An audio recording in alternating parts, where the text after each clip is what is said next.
है मी first phenomena. ये मी first phenomena क्या होता है, खवातीन के लिए कितना जरूरी है और इसमें कौन कौन सी चीजें काउंट करती हैं? मी फर्स्ट फिनोमेना मैंने ही निकाला है। तो किचन की एक दीवार पे बहुत बड़ा बड़ा लिखें मी फर्स्ट। तो जब आप रोज उस पे नजर पड़ेगी ना मी फर्स्ट, तो शायद कोई अपनी भी वक़्त, अपनी कोई अहमियत आपके जहन में जाग जाए कि मैं भी इम्पोर्टेंट हूँ, क्योंकि बेटे किसी ने नहीं आना आपका ख्याल करने। अगर आप ये नहीं बताएंगे पहले दिन कि देखो ये बात मुझे बुरी लग रही है, तो वो तो पाइल अप होती जाएंगी। फिर तो आपको टेकन फॉर ग्रांटेड लेगा हर कोई कि नहीं ये तो कोई चीज माइंड नहीं करती। और माँ बाप क्या कह के भेजते हैं, बस सब्र करना है बेटी। अपना घर बनाने के लिए बहुत लड़की को ही सब्र करना पड़ता है। इंसान जब तक खुद के साथ सिंसियर नहीं है तो कैसे आप सोच सकते हैं कि आपके साथ कोई आके लॉयल होगा जब आप अपने साथ नहीं कर रहे हैं? अपने आप का बेस्ट फ्रेंड बने। जो बेस्ट फ्रेंड से आप एक्सपेक्ट करते हैं ना, अपने आप को हर तरह से सेव करें। हेल्दी बाउंड्रीज जो है ना वो बहुत तो जरूरी हेल्दी है। बाउंड्रीज इन लॉज के लिए भी बनानी जरूरी हो? सबके लिए। जब आपकी शादी हुई तो आपको भी ऐसी बातें सुनी पड़ी कि आपने जाके कॉम्प्रोमाइज करना? बाप को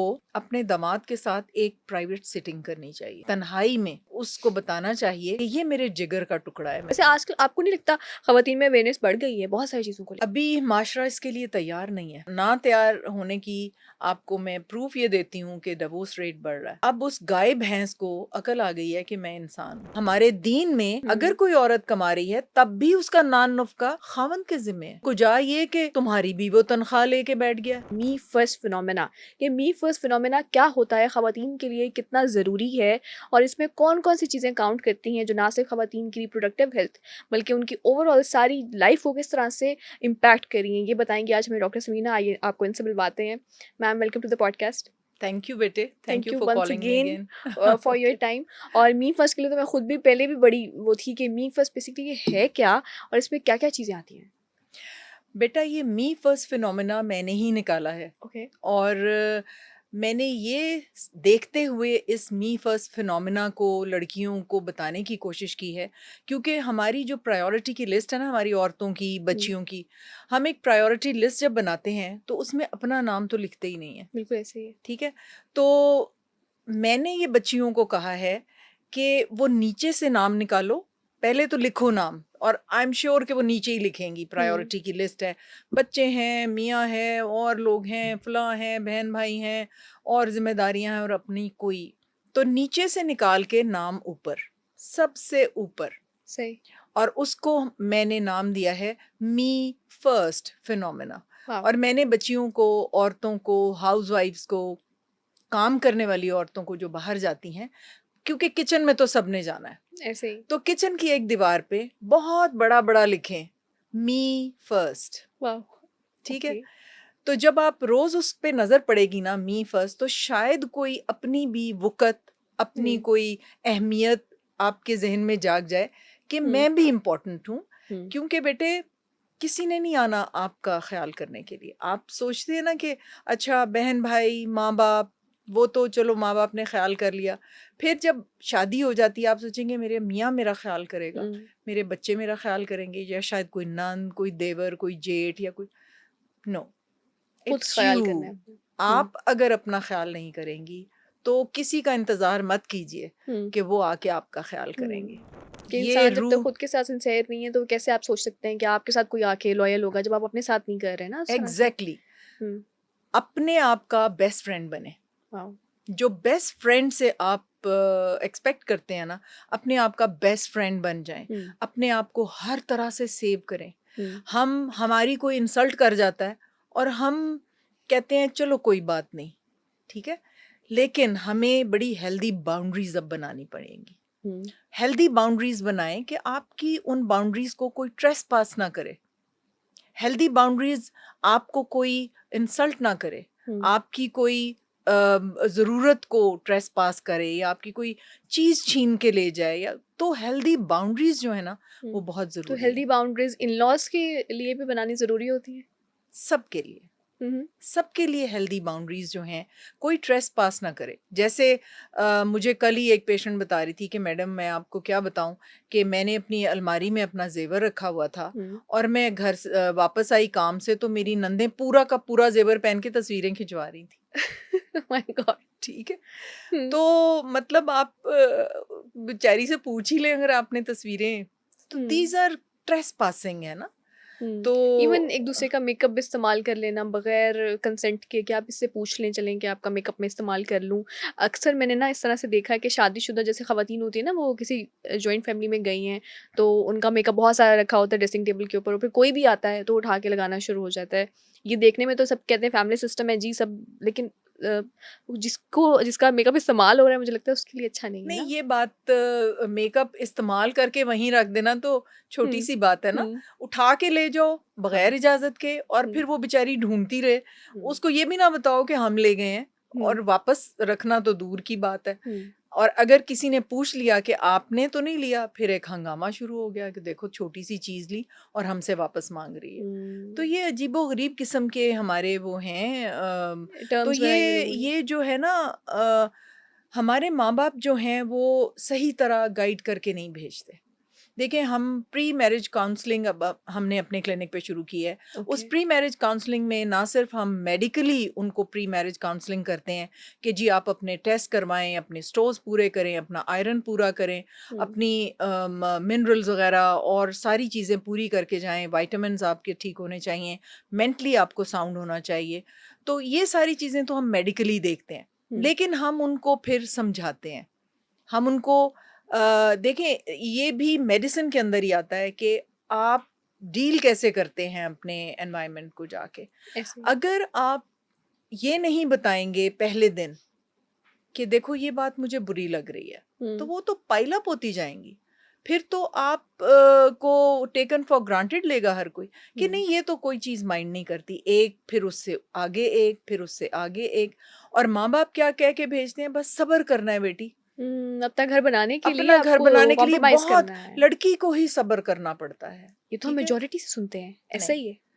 ऐसे तो बहुत गलत है। देखो, मैंने एक और अभी टीवी प्रोग्राम में ये कहा था हुँ, कि अपने जिगर का टुकड़ा कोई निकाल के देता है, हुँ, ठीक है? वो बाप कभी देखो कंधों पे बिठा रहे हैं, प्यार कर रहे हैं, दूध पिला रहे हैं, बड़ा कर रहे हैं, उसकी एक-एक। मुझे याद है मेरे फादर मेरी एक-एक रिज़ल्ट को पास बैठ के देखना। फिर मैं बेस्ट एथलीट थी और मैं हुँ, एक दिन इतने सारी शील्ड्स और कप्स और इतने बड़े-बड़े कप्स जीत के आ गई, मुल्तान गई थी मैं, हाँ, इंटरवर्सिटी वो स्पोर्ट्स थी। ओके। तो मेरे वालिद बैठे हुए और वो कहें, how do you do it?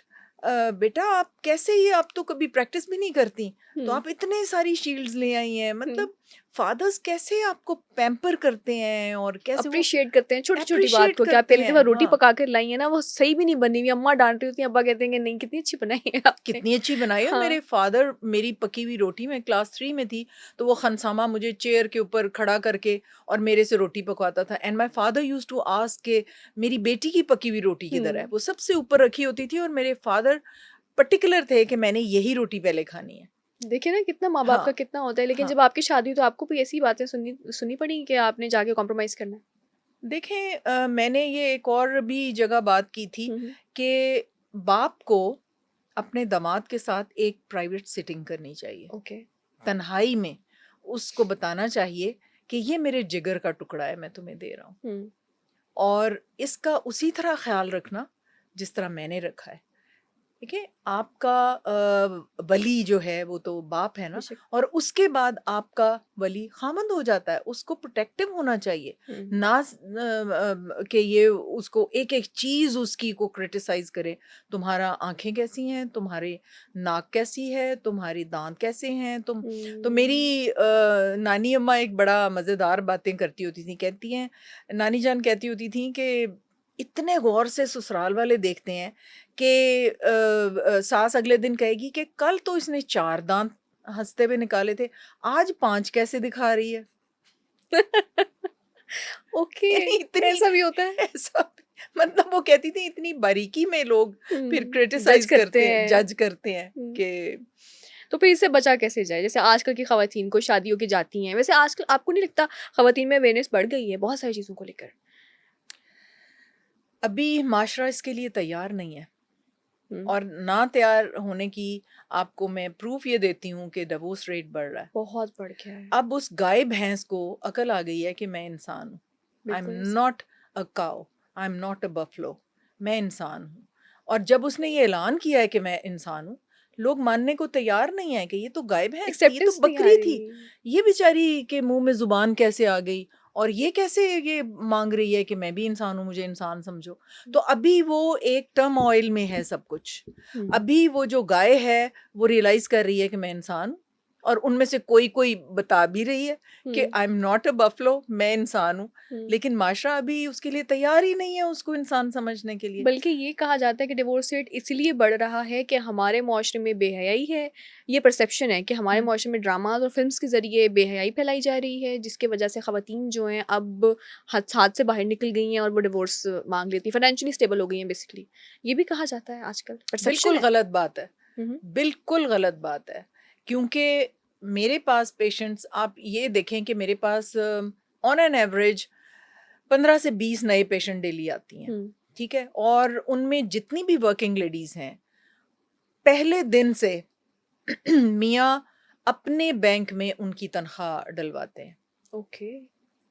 अपने बैंक में अपनी भी तनख्वाह आ रही है, बीवी की भी आ रही है, बीवी को उसमें से 2000 या 5000 हर महीने निकाल के दे देंगे कि ये तुम्हारा खर्चा है।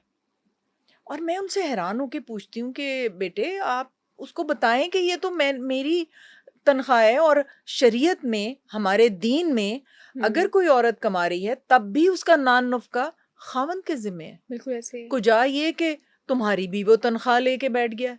तो इसलिए ये गलत परसेप्शन है कि जो जो औरतों के हाथ में पैसा है वो तो इतना काबू किया होता है उन बेचारियों को, वो तो हिल नहीं सकती। तो वो क्या अपना उनका इसके अंदर उनका अपना कंसेंट नहीं होता? क्या वो नहीं चाहती कि हमारी जो, जैसे अगर 2 लोग घर चला रहे हैं तो शायद वो आपस में एक कॉम्प्रोमाइज़ कर लें कि इतनी अमाउंट आप लेकर आएँ, इतने पैसे मैं लेकर आऊँगा, एक बैंक अकाउंट में जाएगी, यहाँ से अपना खर्चा पूरा करेंगे।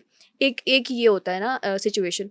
दूसरी सिचुएशन ये है कि औरत के सारे पैसे लेकर आप अपने बैंक अकाउंट में डलवाएँ और अपनी मर्ज़ी से आप इस्तेमाल करें। यस, तो दिस इज हो व्हाट क्या इज रहा है? हैपनिंग। ओके, मोर देन 90% ये हो रहा है जो आपने सेकंड बात की है। ओके। पहली बात तो आइडियल है ना, हाँ, होना तो ऐसे ही चाहिए। बिल्कुल, और औरत को मोहब्बत से आप कहेंगे वो तनख्वाह क्या, वो अपना जिगर, जान, बिल्कुल। खून, हुँ, अपनी रूह, अपना हर कुछ आपको दे देगी। सब कुछ आप छोड़ के वो आपके घर आई सिर्फ है। इज्जत और मोहब्बत चाहती है, वो आपको तो हर चीज निछावर कर देगी आपके हुँ, ऊपर। हुँ, तो आप देखो बेटे, बात ये है कि ये टाइम लगेगा, ये कुछ डेकेड्स लगेंगे, फिर हुँ, ये माशरा समझना शुरू हो जाएगा कि ये भैंस नहीं है, हुँ, ये बकरी नहीं है, ये औरत है, ये इंसान है। अल्लाह सुब्हानु ताला ने कुरान में इनको बराबर कहा है। वो आयत मैं कोट नहीं कर सकती, मैं गलत ना कोट कर दूं, लेकिन उसमें बताया कि दोनों बराबर हैं। हुँ।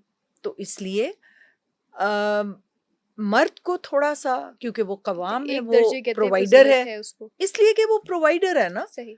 लेकिन अगर दोनों मिलके घर चला रहे हैं, वो भी कमा रही है, वो भी कमा रहा है, और मिलके हुँ, दोनों रिस्पॉन्सिबिलिटीज शेयर कर रहे हैं, तो फिर उसको एक दर्जे का वो जो है वो ज्यादा नहीं है उसके लिए, हुँ, हुँ, हुँ। वो बराबर हो जाते हैं राइट्स तो फिर, फिर बराबर होंगे ना बिल्कुल कि बराबर हो जाते हैं। हुँ।